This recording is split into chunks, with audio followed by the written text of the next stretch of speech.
Halo semuanya, jumpa lagi di channel Eduhome. Video kita kali ini akan membahas tentang penerimaan mahasiswa baru UMUGM tahun 2020, di mana penerimaan tahun ini ada beberapa perbedaan yang signifikan dari penerimaan tahun-tahun sebelumnya. Ya, apa saja perbedaannya kita akan bahaskan lebih lanjut di kelanjutan dari video ini. Simak terus. Oke, yang pertama, di website resmi dari umugm.ac.id dikatakan di sana bahwa di seleksi mandiri UMUGM 2020 ini ada perbedaan yang sehubungan dengan situasi pandemik COVID-19. UGM mempunyai kebijakan yang tidak sama dengan tahun sebelumnya, di mana untuk seleksi masuk UGM tahun ini menggunakan kombinasi hasil ujian tulis berbasis komputer, ya, nilai UTBK tahun 2020, kemudian nilai rapor dan kriteria lainnya. Nah, kemudian yang berikut di sini dikatakan bahwa setiap peserta itu boleh memilih 3 program studi, dan untuk penerimaan mahasiswa baru sekolah vokasi gelombang kedua itu di tahun ini ditiadakan. Oke. Untuk syarat peserta UTUL UGM itu masih sama dengan yang sebelumnya. Yang pertama adalah warga negara Indonesia, yang kedua lulusan SMA 3 tahun terakhir 2018, 19 dan 2020. Kemudian yang berikut itu memiliki nilai UTBK tahun 2020, dan yang terakhir adalah memiliki kesehatan yang memadai. Oke. Yang berikut prosedur pendaftarannya itu, ya, yang pertama membuat akun di umugm.ac.id ya /admisi. Kemudian yang berikut membuat atau memilih 3 prodi, ya. Prodinya itu bisa di D4 sarjana terapan atau program sarjana, dan itu diurutkan berdasarkan skala prioritas, di mana pilihan 1 itu berarti menjadi prioritas pertama dan seterusnya. Oke. Kemudian yang berikut mengisi biodata dan unggah dokumen. Kemudian yang keempat itu membayar biaya ujian di salah satu bank yang disebutkan di sini. Ada Bank Mandiri, ada BNI, BRI, BTN, Mandiri Syariah, CMB Niaga, BNI Syariah, dan BPD DIY, ya. Kemudian untuk biayanya itu ada di angka Rp250.000, dan semuanya sama, baik itu saintek, soshun, dan campuran. Oke. Kemudian yang kelima, mencetak bukti pendaftaran melalui akun masing-masing peserta. Nah, mengenai kelengkapan dokumennya, yang pertama itu adalah nilai ijazah atau surat keterangan lulus. Oke. Kemudian ini tentu kalau yang sudah punya ijazah, ya silahkan menggunakan ijazah saja. Kalau yang belum berarti menggunakan SKL atau SKUN, ya. Kemudian yang kedua adalah kartu peserta UTBK SBMPTN 2020. Yang ketiga KTP atau kartu keluarga dan surat pernyataan keaslian dokumen. Kemudian itu nanti diunduh, ya. Surat pernyataan keasliannya diunduh di website. Kemudian yang keempat, rapor semester 1 sampai semester 5. Oke, bagian pengetahuan atau akademiknya. Kemudian yang kelima adalah sertifikat juara tingkat provinsi, nasional atau internasional, ya.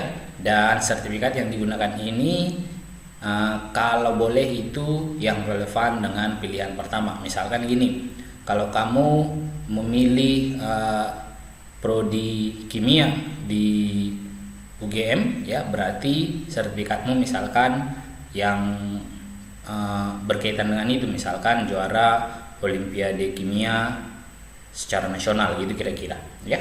Oke.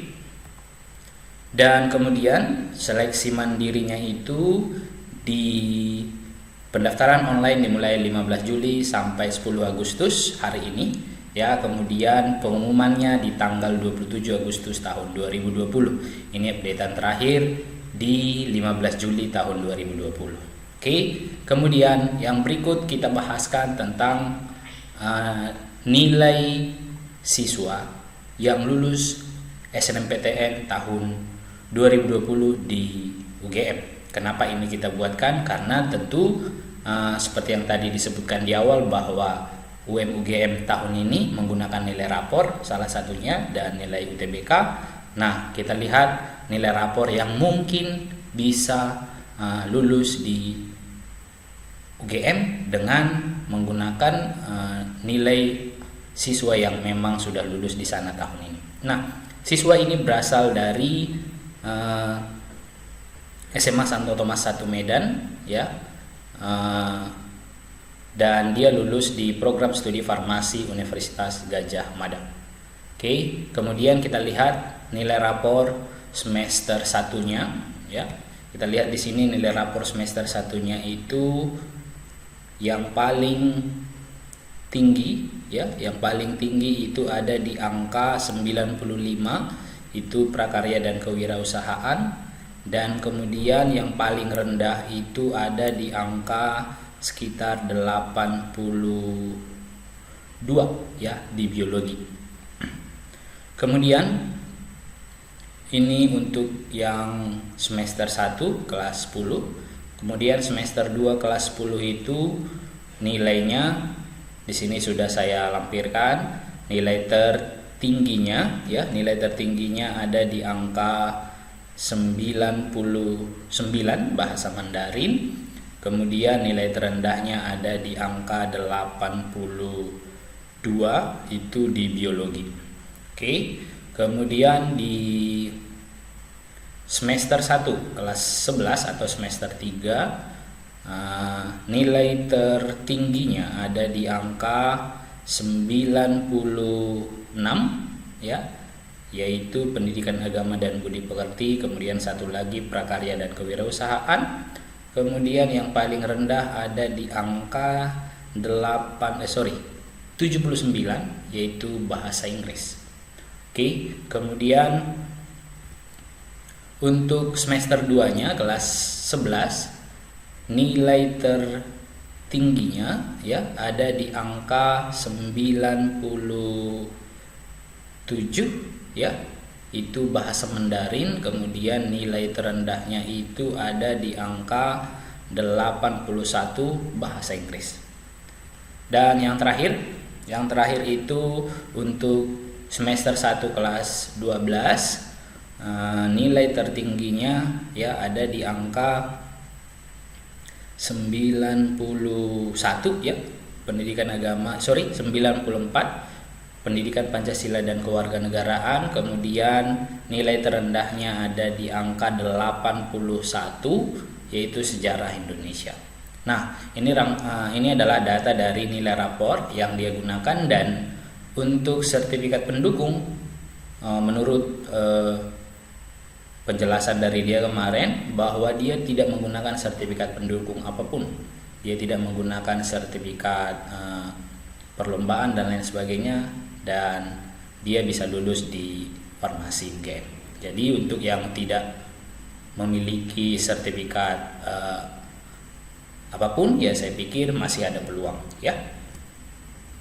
Kemudian kita lihat rangkuman nilai siswanya, ya, per setiap mata pelajaran: matematika, bahasa Inggris, bahasa Indonesia, biologi, fisika, dan kimia. Untuk semester 1 matematika di angka 80, bahasa Inggris 86, bahasa Indonesia 91, biologi 82, fisika 90, dan kimia 89. Kemudian di semester 2 matematika 85, bahasa Inggris 83, bahasa Indonesia 88, biologi 82, fisika 84, dan kimia 93. Semester 3 matematika 89, bahasa Inggris mengalami penurunan yang signifikan ke 79, bahasa Indonesia 90, biologi 80, fisika 83, kimia 93. Kemudian semester 4 matematika naik drastis ke 96, bahasa Inggris naik ke 81, bahasa Indonesia 89, biologi 85, fisika 86, kimia 93. Kemudian untuk semester 5, semester terakhir, matematika 83, bahasa Inggris 86, bahasa Indonesia 82, biologi 86, fisika 89, dan kimia 92. Kemudian kalau kita lihat rata-ratanya per mata pelajaran, matematika 86,6, bahasa Inggris 83, bahasa Indonesia 88, biologi 83, fisika 86,4, dan kimia 92. Kemudian kalau kita buat rata-ratanya per semester itu, untuk semester 1 86,3, semester 2 85,8, semester 3 85,7, semester 4 88,3, dan semester 5 86,3. Dan kalau total rata-ratanya kita dapat ambil di 86,5. Perhatikan nilai ke-6 mata pelajaran ini, dan dari 6 mata pelajaran ini saya pikir 5 mata pelajaran itu mengalami fluktuasi nilai, ya, seperti misalkan matematika, ya, dari semester 1 sampai semester 3 mengalami semester 4 mengalami kenaikan, kemudian di semester 5 turun. Kemudian bahasa Inggris yang saya pikir mengalami fluktuasi juga, ya, 86, 83, 79, 81, 86, ya. Dan yang saya lihat yang lumayan konsisten nilainya itu ada di kimia, ya, 89, 93, 93, 93, dan 92. Nah, apakah memang karena konsisten dia di kimia nilainya seperti itu maka akhirnya dia lulus di farmasi UGM? Kita nggak tahu, tetapi dari nilainya ini bisa kita buat gambaran bahwa nilai 86,5 saya pikir masih berpeluang untuk lolos di UGM.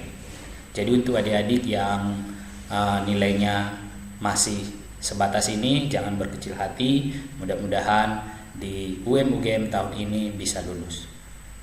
Semoga video ini bisa membantu, dan sampai di sini video kita. Terima kasih atas